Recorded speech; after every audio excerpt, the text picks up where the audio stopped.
자, 이제 기출문제 21번부터 풀이해설을 또 연속해서 들어가도록 하겠습니다.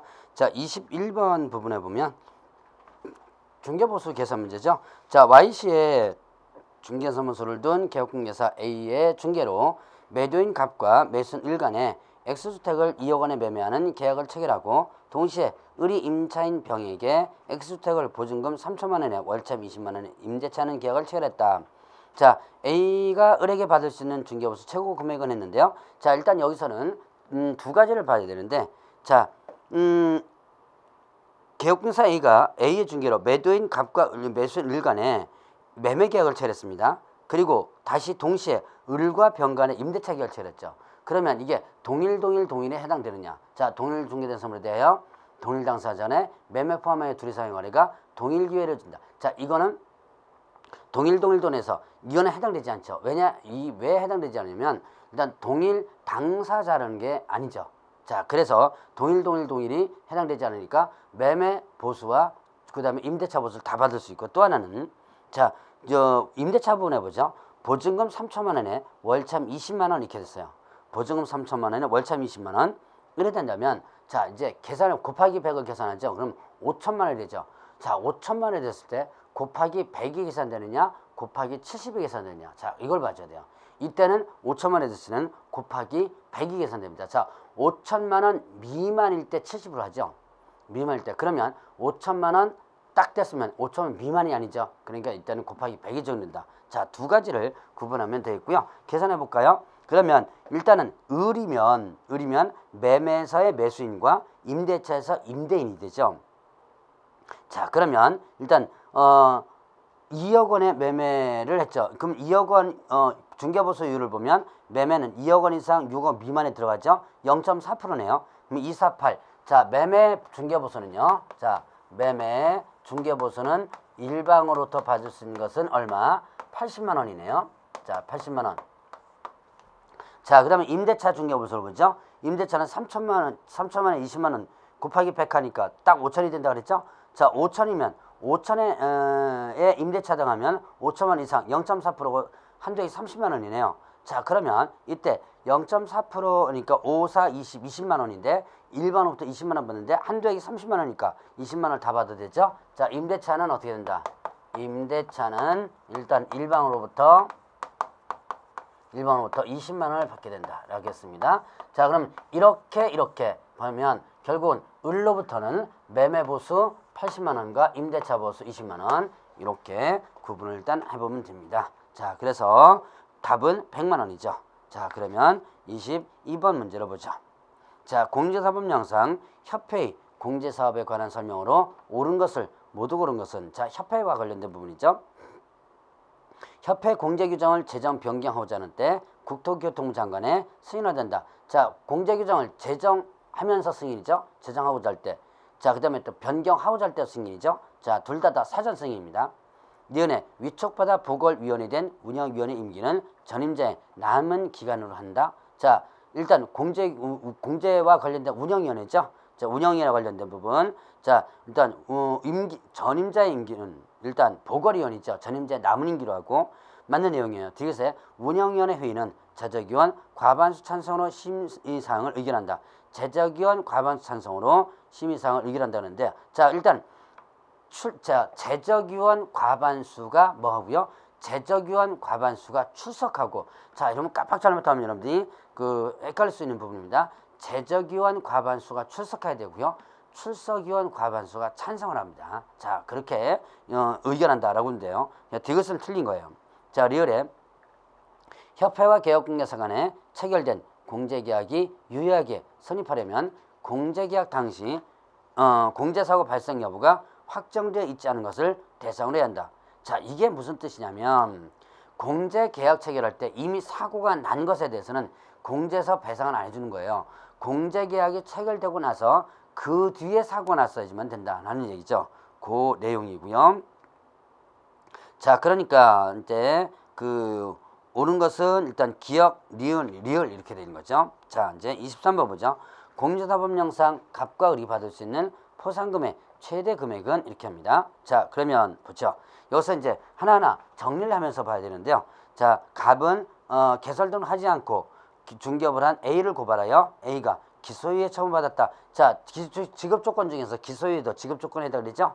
자, 그러면 일단 갑은 누구를 A를 일단은 신고 또는 고발해서 얘가 일단은 기소유예 받았습니다. 자, 해당되는 것만 한번 보죠. 자, 기소 유예는 일단 뭡니까?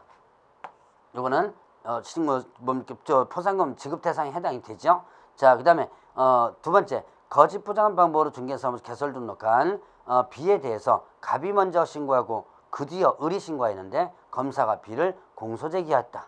자, 그러면 일단 보죠. 지금 여기에서 B는 여기서 개설 등록한 B에 대해서 갑이 먼저 신고하고 뒤에 을이 신고했죠.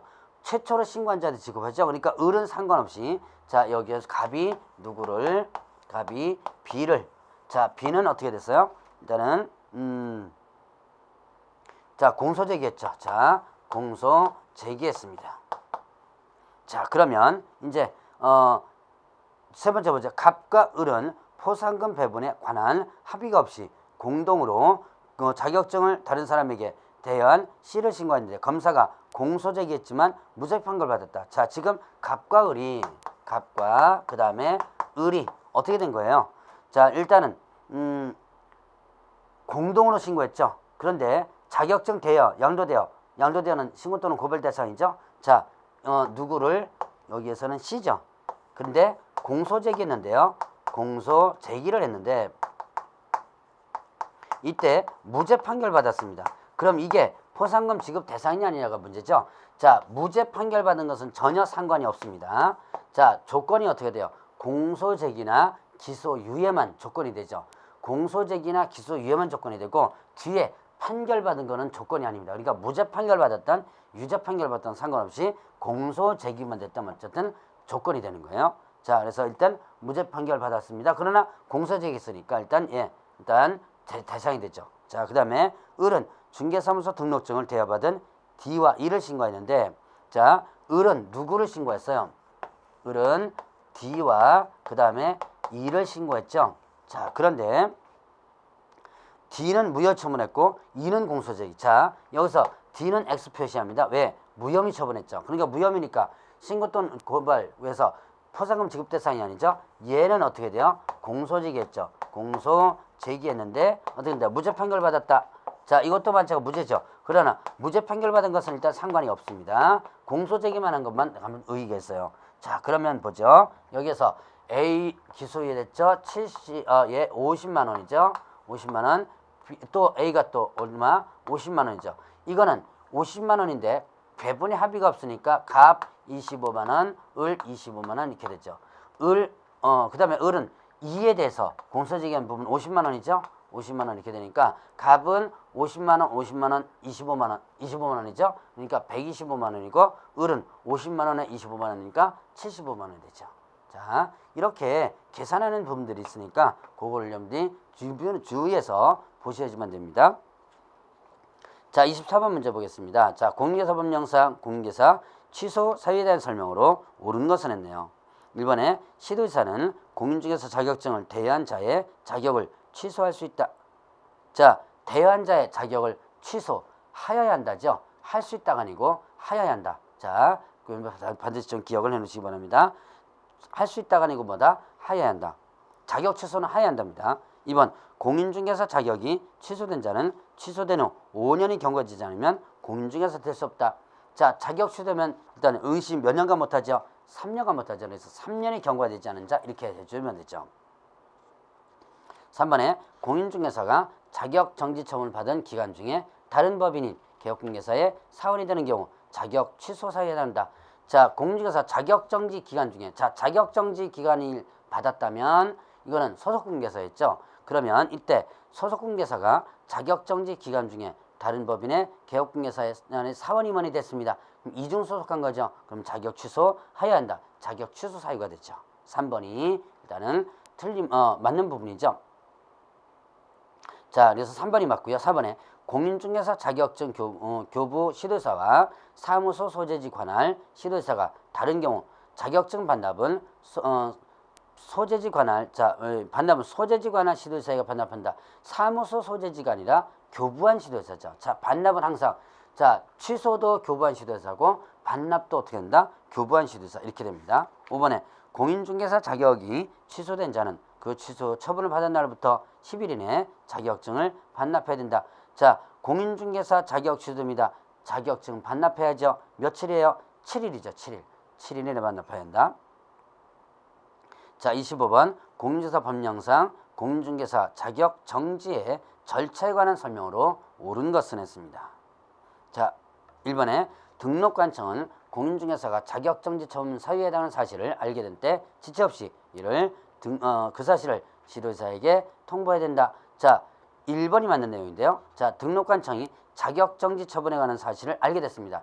이때 지체 없이 시도사, 이때 시도사는 자기의 관할 시도사입니다. 자기 관할 시도사에 통보한다.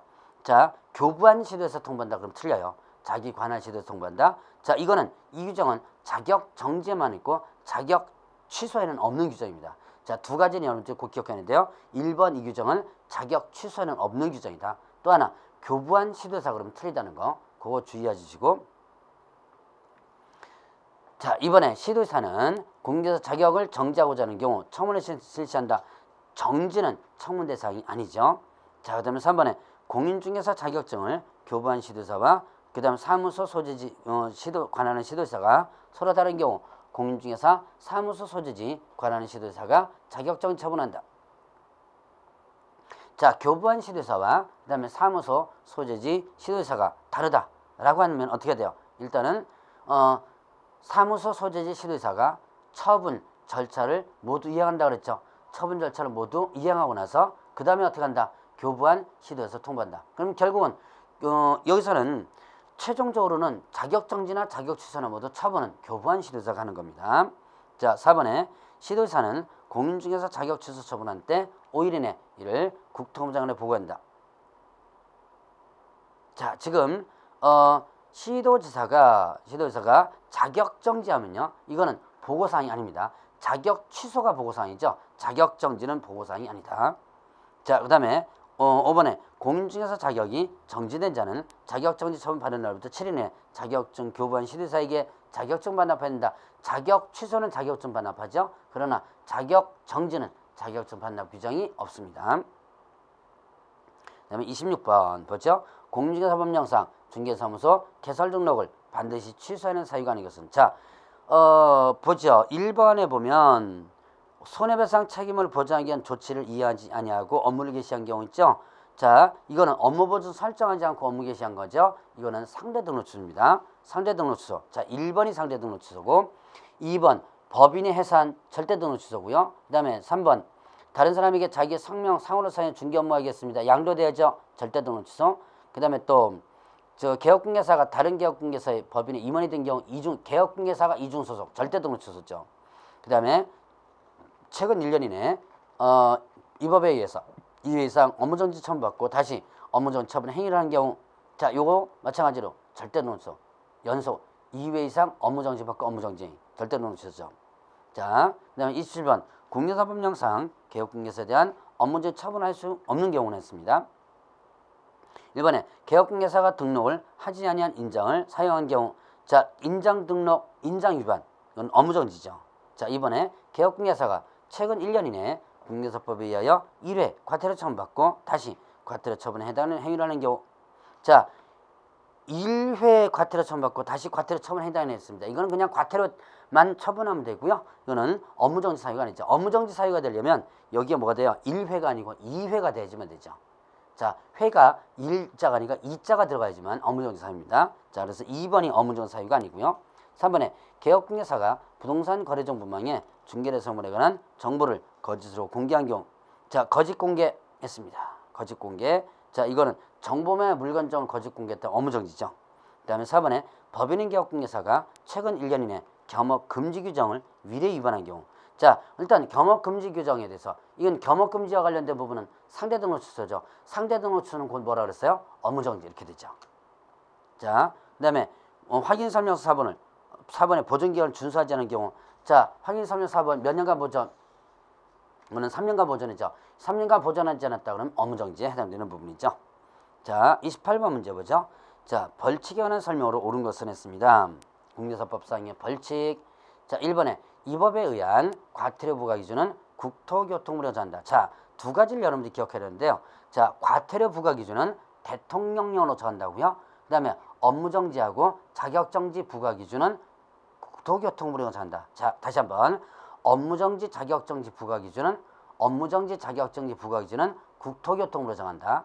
자, 그 다음에 과태료 부과 기준은 대통령령으로 정한다. 이렇게 구분된다는 걸 여러분이 기억해 놓고요. 이번에 중개사무소 개설 등을 하지 않고 중개업을 한 자는 2년 이하 징역 또는 3천만 원의 벌금에 처한다. 자, 등록하지 않고 중개업했습니다. 이거는 3-2죠. 자, 이거를 기출문제에서 보면 2년 3천 이렇게 했는데요. 이거는 여러분들 머릿속에 혼돈을 일으키는 거예요. 자, 3년 이하 징역 또 2천 원 벌금. 뭐 여러분들 거의 다 알고 있어요. 그런데 읽다 보면 3자도 나오고 2자가 나오죠. 그러면 맞구나 그런 지나가는. 자, 그런 현상이 벌어질 수가 있습니다. 그렇기 때문에 꼼꼼하게 체크를 해 놓으셔야지만 되는 것 중에 하나고요. 3번에 업무상 알게 된 비밀을 누설한 개혁국에서는 피해자의 명시한 의사에 반하여 벌하지 아니한다. 업무상 알게 된 비밀 누설, 비밀 준수 의무 위반한 거. 이건 피해자의 명시한 의사에 반하여 벌하지 않는다. 이건 뭐예요? 결국은 자, 반의사 불벌죄라고 그러죠. 반의사 불벌죄. 자, 그래서 3번 부분 일단 맞는 거네요. 4번에 소속공개사가 중개업무에 관하여 벌칙에 처해질 위반 행위를 한 때 그 행위자를 벌하는 후에 개업공개사에 대해서도 동일한 금액의 벌금에 관다. 지금 양벌 규정을 물어보고 있는 건데요. 양벌 규정에서 보면 이런 벌칙 1-1, 3- 행위를 했을 때 그를 벌하는 외에 누구도 개업 공인중개사도 중개보전의 소속공개사 그 고용인도 벌하게 되는데요.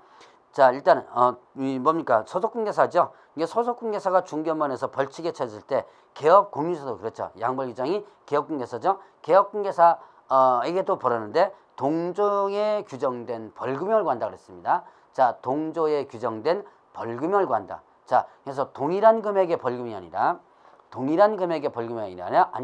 동조에 규정된 벌금을 간다. 이렇게 됐다는 거 구분해 보시고요.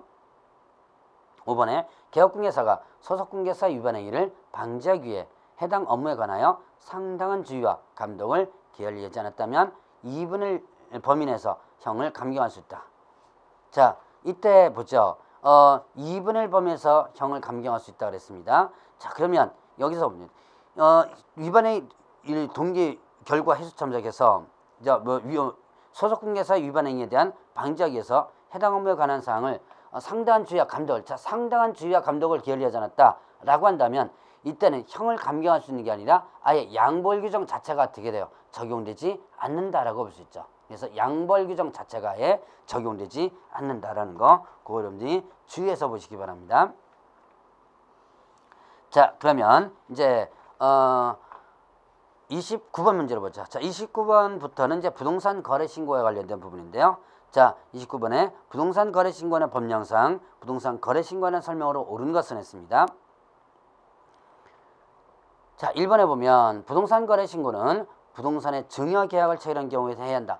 자, 일단 부동산 거래 신고 대상이 토지하고 건축물에 대한 뭐예요? 매매 계약이죠. 부동산 거래 신고는 토지하고 건축물에 대한 매매 계약을 체결했을 때고요. 자, 그 다음에 또 교환이나 증여나 이런 것들은 해당되지 않는다라고 했죠. 자, 부동산을 취득할 수 있는 권리에 대해서도 마찬가지 매매 계약이고요. 자, 그래서 증여는 해당되지 않고 이번에 개업공개사가 중개를 완성하여 거래계약서를 작성 교부하는 때 거래 당사자와 개업공개사가 공동으로 신고해야 한다. 개업공인중개사가 중개를 완성시켰습니다. 그러면 어떻게 되는 거예요? 개업공개사가 중개를 완성했다면 이때 거래계약서를 작성 교부를 개업공개사다 무조건 개업공개사가 어떻게 되는 거예요? 무조건 개업공개사가 일단은 부동산 거래 신고를 해줘야 되고, 자, 거래 당사자는 의무가 완전히 어떻게 돼요? 없어지게 되는 부분이죠. 그래서 공동으로 신고해야 된다라는 부분이 틀린 거죠. 3번에 농지의 매매 계약을 체결한 경우 농지법상 농지취득 자격증명을 받으면 부동산 거래 신고를 한 것으로 본다. 자, 농지취득 자격증명을 발급받아도 당연히 어떻게 돼요? 부동산 거래 신고는 별도로 해줘야지만 되죠. 자, 그 다음에 4번에 시장군수구청장은 부동산 거래계약 검증 체계를 구축 운영해야 한다. 자, 누가 구축 운영해야 한다 그래요? 국토교통부 장관이. 국토교통부 장관이 구축 운영해야 한다 그랬죠. 5번에 부동산 거래계약 신고 필증을 교부받은 때 매수인은 부동산 등기 특별조치법에 따른 검인을 받은 것으로 본다. 신고 필증 교부받으면 검인 받은 것으로 본다. 이렇게 됐죠. 그다음에 30번. 자, 부동산 거래 신고에는 법률상 부동산 거래 신고에는 설명으로 옳은 것은 자, 1번에 부동산 거래 신고를 하려는 개업공개사는 부동산 거래계약 신고서에 서명 또는 날인하여 거래대상 부동산 소재지관할 등록관청에 제출해야 한다. 자, 일단 거래계약 부동산 거래 신고하려는 개업공개사는 거래계약 신고서에 서명 또는 날인, 서명 및 날인 틀립니다. 서명 또는 날인이에요.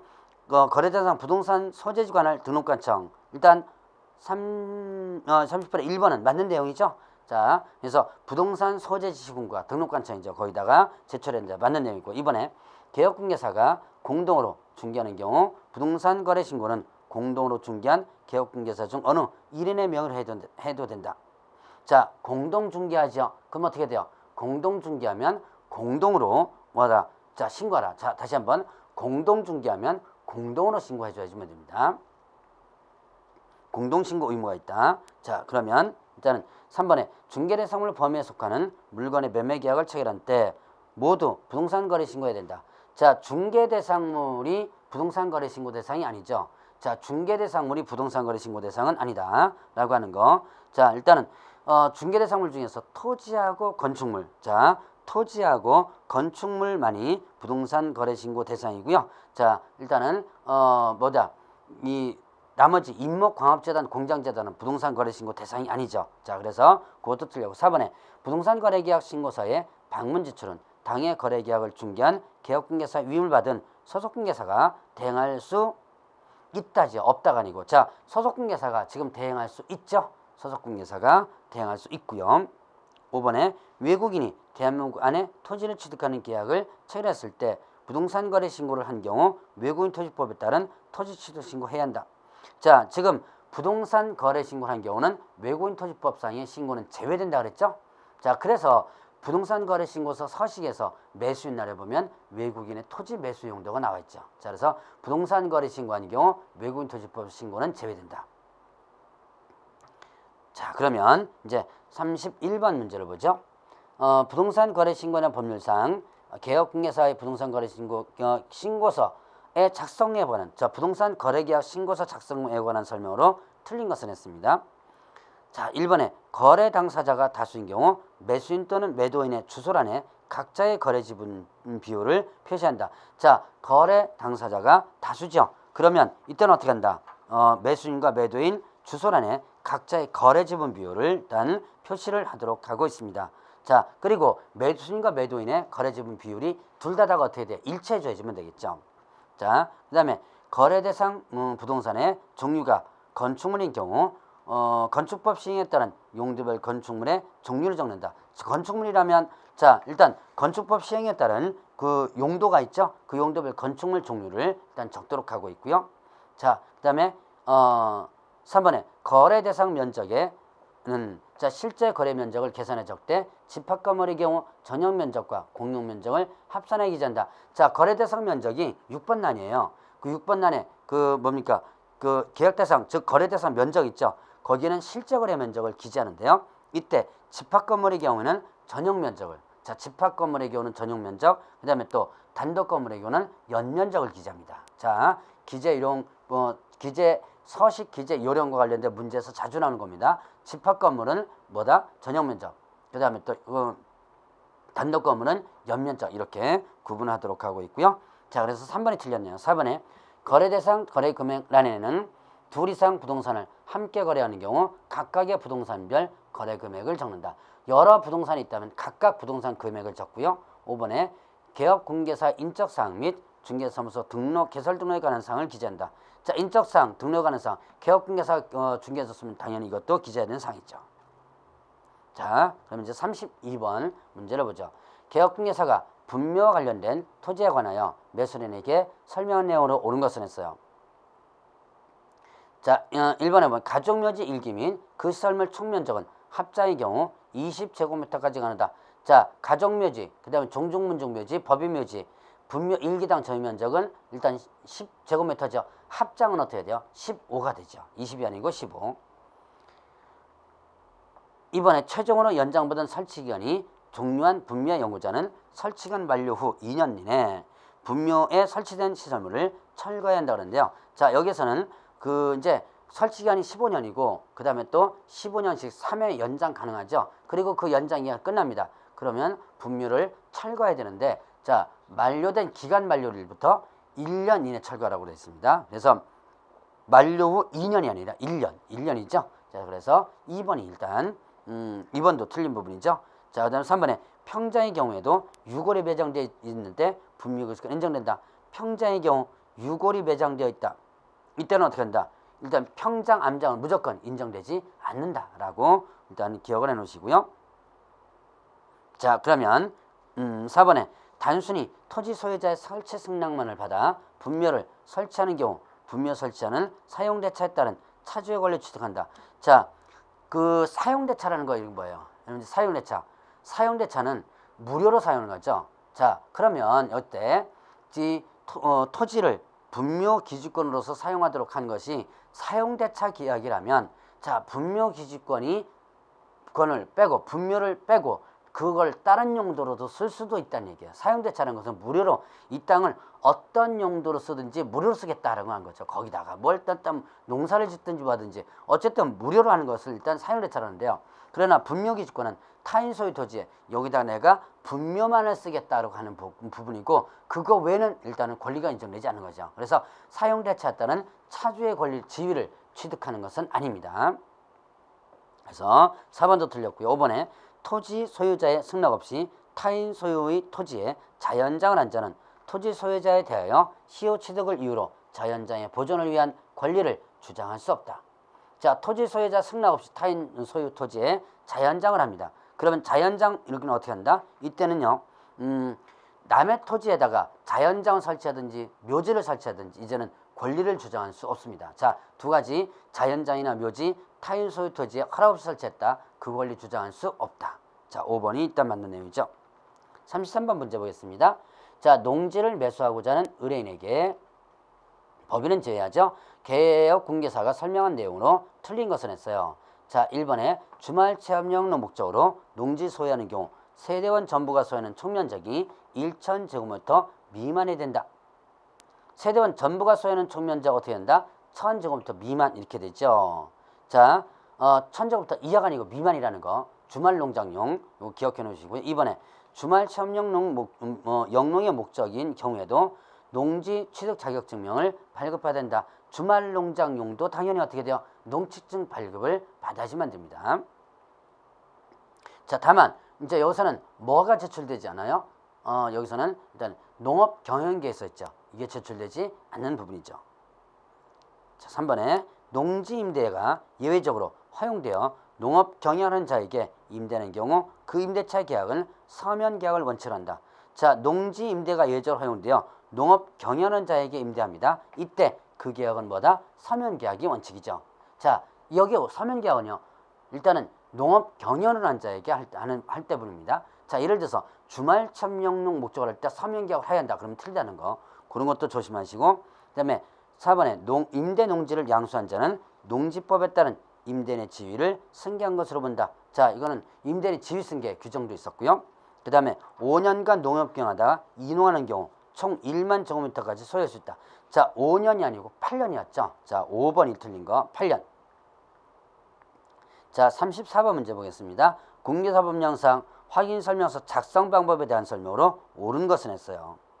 확인설명서 작성법이 점점 문제가 까다로워지고 있습니다. 그래서 여러분들이 꼼꼼하게 체크하면서 문제를 풀어봐 줘야 되는데요. 자, 1번에 권리관계의 등기부 기재사항은 개업공개사 기본 확인사항으로 실제 권리관계 또는 공시되지 않은 물건의 권리관계사항은 개업공개사 세부 확인사항으로 구분하게 기재한다. 자, 등기부에 있는 권리관계는 기본 확인사항이 있고요.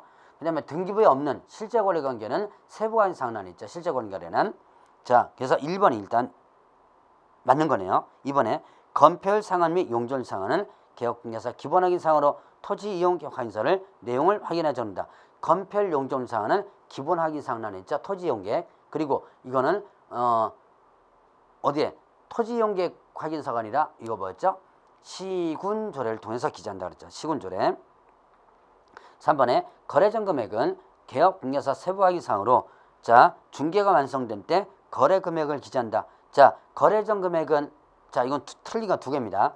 거래전 금액은 자 개업공개사 기본 확인사항란이 있습니다. 기본 확인사항란이 있고 그 다음에 중개가 완성되기 전에 거래 예정 금액을 기재한다. 이렇게 됐습니다. 중개가 완성되기 전에 거래 예정 금액. 자, 그다음에 4번에 취득 시 부담할 조세 종류 세율은 자 중개 대상물 유형 모든 서식에 공통적으로 기재할 사항으로 임대차 경우에 기재한다. 자 취득세 부담할 조세 종류 세율은 확인 설명서 1, 2, 3, 4에 다 있어요. 확인 설명서 1, 2, 3, 4에 다 있는데 자 이때 여기서 임대차의 경우는 어떻게 한다? 이건 제외한다 이렇게 됐습니다. 임대차의 경우는 제외한다. 5번 중개보수는 법률로 정한 요율 한도에서 의뢰인과 개업공개사가 협의하여 결정하며 중개보수에는 부가가치세가 포함된 것으로 본다. 자 일단은 중개보수는 이 법률로 정한 요율 한도 내에서 의뢰인과 개업공개사 협의해서 결정을 하죠. 자 그리고 또 부가가치세가 제외된 것으로 본다는 거야. 그럼 부가가치세는 어떻게 돼요? 별도로 받을 수 있는 것이죠. 자 그러면 35번 문제 보죠. 자 개업공개사가 국내 토지를 취득하려는 외국인에게 외국인 토지법을 설명한 것으로 옳은 것을 했네요. 자 기억해 보면 자 옳은 것을 고른 겁니다. 기억에 자 자연환경 보존법상 생태경관 보존지역 내 토지에 관하여 허가권자의 허가 없이 체결한 토지 취득 계약은 효력이 없다. 자 생태경관 보존지역 내 토지에 관하여 허가권자의 허가 없이 체결한 토지 취득 계약 무효이죠. 자 허가 없이 체결하면 그 계약은 무효가 되고요. 그 다음에 또 형벌 2년 이하 징역 또는 2천만 원 이하 벌금에 처하게 되죠. 니은에 경매로 취득한 때 그 취득일로부터 60일 이내 시장구청장에게 신고한다. 경매는 어떻게 돼요? 자 취득일로부터 어떻게 된다? 6월 이렇게 되죠. 자 취득일로부터 6월. 자 취득일로부터 이거는 계약 외원인이죠. 그래서 취득일로부터 6월. 자 그 다음에 디귿 상속으로 취득한 때 이를 신고하지 않거나 거짓으로 신고한 경우 100만 원 이하의 과태료가 부과한다. 자 상속으로 취득합니다. 그러면 때 신고하지 않거나 거짓으로 신고한다. 그러면 어떻게 한다? 이거는 계약 외원인이죠. 100만 원의 과태료. 자 디귿 맞는 내용이고요. 리을에 토지 취득 계약을 체결하고 부동산 거래 신고하는 법령상 부동산 거래 신고한 때도 계약체로부터 60일 이내 시장구청에 신고해야 된다. 부동산 거래 계약 신고가 됐다면 자 부동산 거래 신고됐다면 외국인 토지법상 신고는 제외된다 그랬죠. 그래서 여기서는 일단은 맞는 것은 기억 디귿이고요. 자 틀린 것은 뭐예요? 니은 리을이죠. 자 여러분들이 이런 옳은 것 고르는 거 틀린 것 고르는 거 여기서 조심해야 될 것은 실제 수강생분들 중에서 많이 실수하는 겁니다. 자 예를 들어서 이렇게 해요. 자 기억 니은 디귿 리을 이렇게 합니다. 자 이 문제 35번에 보니까 기억은 일단 옳은 것이고요. 니은은 틀린 거죠. 자 디귿은 일단 옳은 것이죠. 옳은 것이고 리을은 틀린 것. 자 이렇게 들어갑니다. 여러분들이 이제 문제 풀면서 옆에다 이렇게 써요. 그래 놓고 나서 우회를 꼭 봐야 돼요. 자 옳은 것을 모두 고른 것은 여러분들이 실수를 어떻게 하느냐. 문제는 분명히 옳은 것을 모두 고른 썼는데 틀린 것을 모르는 것 틀린 걸 잡아내 버립니다. 그러니까 기억 디귿 있는 문항을 써야 되는데 리을 문항을 잡아놓는 거예요. 이런 식으로 실수를 하는 경우가 있으니까 여러분들 좀 조심하시라. 자 36번 보겠습니다. 자 주택임대차 계약에 대하여 개업공개사가 의뢰인에게 설명한 내용으로 틀린 것은 모두 고른 것을 했습니다. 자 기억에 자 임차인이 주택에 인도를 받고 주민을 마친 날과 제3자의 저당권 설정 등일이 같은 날이면 임차인은 저당권 실행으로 그 주택을 취득한 매수인에게 대항하지 못한다. 자 보시죠. 인도와 주민등록과 저당권이 같은 날입니다. 인도 주민등록 저당권이 같은 날이면 인도 주민등록 즉 대항력은 다음날 0시부터 발생하고 저당권은 그날부터 발생하죠. 그렇기 때문에 이때는 어떻게 되는 거예요? 이때는 자 당연히 대항력이 밀리죠. 자 그래서 저당권이 앞서면서 말소기준 권리가 되기 때문에 대항하지 못하게 되죠. 자 그다음에 니은에 임차인이 임차권 등기를 통하여 대항력을 가지는 경우 임차주택의 양수인은 임대인의 지위를 승계한 것으로 본다.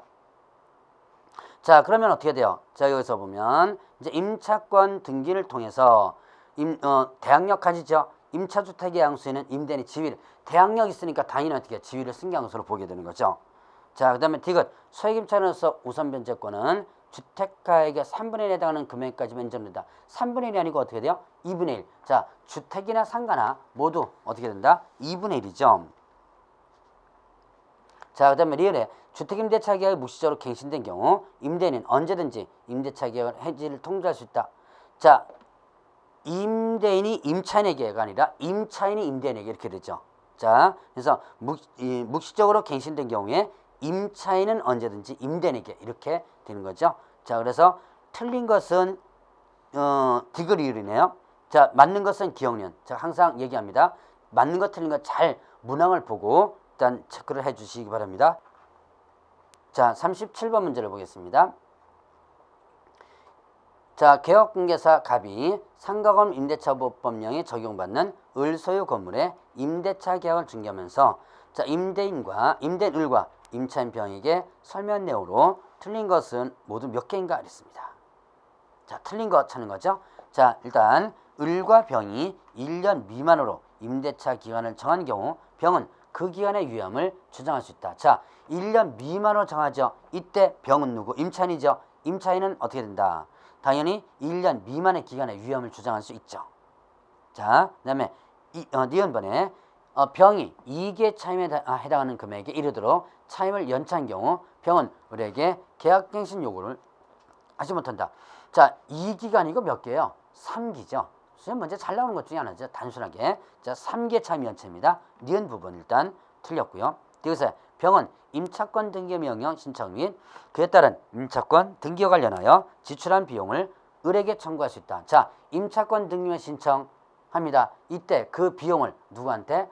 임대인에게 청구할 수 있다 그랬죠. 그다음에 리얼 임대차 계약 종료 전 병이 계약의 갱신을 요구한 경우 을은 건물의 대부분을 철거함을 이유로 계약의 갱신을 거절할 수 있다. 자, 건물의 대부분, 자, 전부 또는 대부분을 철거할 때, 자, 미리 임차인에게 고지했죠? 나중에 이거 철거할 거다. 이렇게 한다면 거절할 수 있죠. 자, 그래서 니은 부분이 일단 틀린 부분이다라고 볼 수 있네요. 자, 38번. 자, 공인중개사가 중개일을 하면서 부동산 실권리자 명의되거나 법령에 대하여 설명한 내용으로 옳은 것은 1번에 위법한 명의신탁 약정에 따라 수탁자 명의로 등기한 명의신탁자는 5년 이하 징역 또는 2억 원 이하 벌금에 처한다. 자, 신탁자는 형벌이 어떻게 돼요? 신탁자는 5년 2억입니다. 신탁자는 5년 2억, 수탁자는요 3년 1억. 자, 여러분들이 벌칙 부분을 잘 한번 체크를 해보시고요. 이번에 무효인 명의신탁 약정에 따라 수탁자 명의로 등기한 명의신탁자에게 해당 부동산 가액의 100분의 30에 해당하는 확정 금액에 과징금을 부과한다. 자, 과징금은요 100분의 30 범위 내에서 부과합니다. 자, 100분의 30 범위 내에서 부과하는 것이지 100분의 30 자체를 부과하는 것은 아니에요. 그거 조심하시고요. 그 다음에 3번에 위법한 명의신탁자라도 이미 실명 등기를 하였을 경우 과징금을 부과하지 않는다. 자, 위법한 명의신탁자라도 이미 실명 등기를 했을 경우 과징금을 부과하지 않는다는데, 자, 이거 뭐냐면 명의신탁을 일단은 명의신탁을 했다가 나중에 이제 실명 등기를 하는 거예요. 실명 등기를 하고 그 뒤에 적발된 거죠. 그래도 당연히 처벌받고요. 과징금이 부과됩니다. 자, 4번에 명의신탁을 이유로 과징금을 부과받은 자에게 과징금 부과일로부터 부동산 평가액의 100분의 20에 해당하는 금액을 매년 이행강제로 부과한다. 자, 지금 이행강제금이 2번이 부과됩니다. 매년 부과되는 게 아니라 2번 부과되는데요. 과징금 부과일로부터 1년 이내 실명 등기 안 하면 10%고요. 그리고 이렇게 10%의 이행강제 부과되고 나서 그러고 나서 다시 또 실명 등기를 했을 땐 이때는 20%의 이행강제 부과되는 거예요. 자, 그것만 여러분 일단 구분을 해주시면 됩니다. 자, 그 다음에 5번에 종교단체 명의로 그 산하조직이 보유한 부동산에 관한 물건을 등기한 경우, 자, 그 등기는 언제나 무효이다. 자, 종교단체 명의로 했을 때 이 산하조직이 했죠? 그래도 어떻게 된다? 산하조직이 그 물건에서도 이게 조세포탈 아니면 법령상의 목적이 아니라면 이때는 뭐가 된다? 효력 규정, 벌칙 규정, 과징금 규정이 적용되지 않는다라고 하는 거죠. 자, 그거 여러분들이 구분해 보시고요. 자, 그러면 39번 문제 보죠. 부동산 경매에 있어서 매각 부동산 위에 권리에 관한 설명으로 틀린 것은? 자, 1번에 담보 목적이 아닌 최선순위 소유권 이전 청구권 보전가 등기는 매각으로 소멸하지 않는다. 자, 담보 목적에는 최선순위 보전가 등기 있죠. 자, 보전가 등기는 어떻게 돼요? 돈 목적이 아니기 때문에 말소 기준 권리 위에 있으면 살아남습니다. 가처분 등기도 마찬가지예요. 자, 그 다음에 2번에 매각 부동산의 모든 저당권과 담보가 등기 원래 매각으로 소멸한다. 자, 매각 부동산의 모든 저당권, 담보가 등기, 가압류, 그 다음에 압류, 가압류 다 소멸되는 거죠. 3번에 임차 건물이 매각되더라도 보증금이 전액 변제되지 않은 한 대항력 있는 임차권은 소멸하지 않는다. 자, 일단 보면 자, 이 임차권 등기 명령에 의한 임차권은 경매에서 소멸된다 그랬죠. 매각으로 소멸된다. 다만 전액 변제되지 않은 대항력 있는 임차권인데요. 대항력 있는 임차권, 이 대항력 있는 이게 뭐냐? 바로 말소 기준 권리 위에 있는 권리입니다. 자, 그거 주의하시고요. 어쨌든 이건 소멸하잖아요. 자, 4번에 최선순위 전세권으로서 가압류 채권에 대항할 수 있는 경우 전세권자가 배당 요구를 하더라도 전세권은 매수인이 인수한다. 자, 최선순위 전세권으로서 가압류 채권에 대항할 수 있습니다. 그러면 배당 요구하죠. 자, 선순위 말소 기준 권리 위에 있는데 배당 요구했다면 어떻게 한다? 배당 요구했다면 이때는 일단 소멸된다라고 보는 거죠. 자, 배당 요구하면 소멸된다. 그 다음에 5번에 압류력이 발생된 후에 경매 목적물의 점유를 취득한 유치권자는 매수인에게 대항할 수 없다. 자, 유치권은요. 경매시 결정 등기된 뒤에 유치권 행사하죠. 이거는 일단은 법적으로 인정되지 않습니다. 자, 이제 마지막 문제네요. 40번 공인중개사의 맨청 대리 등록에 관한 규칙의 내용으로 틀린 것은? 1번에 공인중개사는 맨청 중개사무소 개설 등록하지 않으면 맨청 대리인 등록할 수 없다. 개업 공인중개사만이 등록할 수 있습니다. 개업 공인중개사만이. 자, 그 다음에 일단 맞는 내용이죠. 이번에 개업 공인중개사가 매순청 대리를 위임받은 경우 당해 맨청 대리 대상물과 경제적 가치에 대하여 위임인에게 설명하지 않는다. 자, 대상물의 경제적 가치 설명해줘야죠. 표제, 경부 네 가지입니다. 표시 및 권리관계, 제한상, 경제적 가치, 부담 인수에 대한 사항 있죠. 자, 요거 일단은 설명을 해줘야 되는 부분이고요. 자, 그러면 3번에 개업공개사는 맨청 대리에 관한 수수료표와 수수료에 대하여 위임인에게 위임계약 체결 전에 설명해야 된다. 자, 수수료와 수수료표에 대해서 자, 위임계약 체결 전에 설명합니다. 위임계약 체결하고 설명하는 게 아니라 계약 체결 전에 설명해야 되고, 그 다음에 개업공개사는 맨청 대리를 함에 있어서 매각장소 집행법원에 직접 출석을 해줘야지만 되죠. 그리고 개업공개사가 맨청 대리 업무정지 처분받을 때 업무정지 사실을 당해 중개사무 출입문에 어떻게 하라? 표시하라. 그러니까 자, 대리 등록이 취소되면 대리 업무와 관련된 각종 그 간판 등을 제거해야 되고 업무정지 받으면 어떻게 알았어요? 출입문에 표시하라 그러겠죠. 자, 그래서 이렇게 이제 기출문제를 한번 살펴봤는데요. 여러분들 기출문제는 쭉 한번 보면서 어떤 유형으로 나왔는지 이런 것을 파악하는 것이 중점이고요. 이제 문제, 예상 문제라든가 이런 거를 반복해서 풀어보시는 것이 중요합니다. 자, 감사합니다.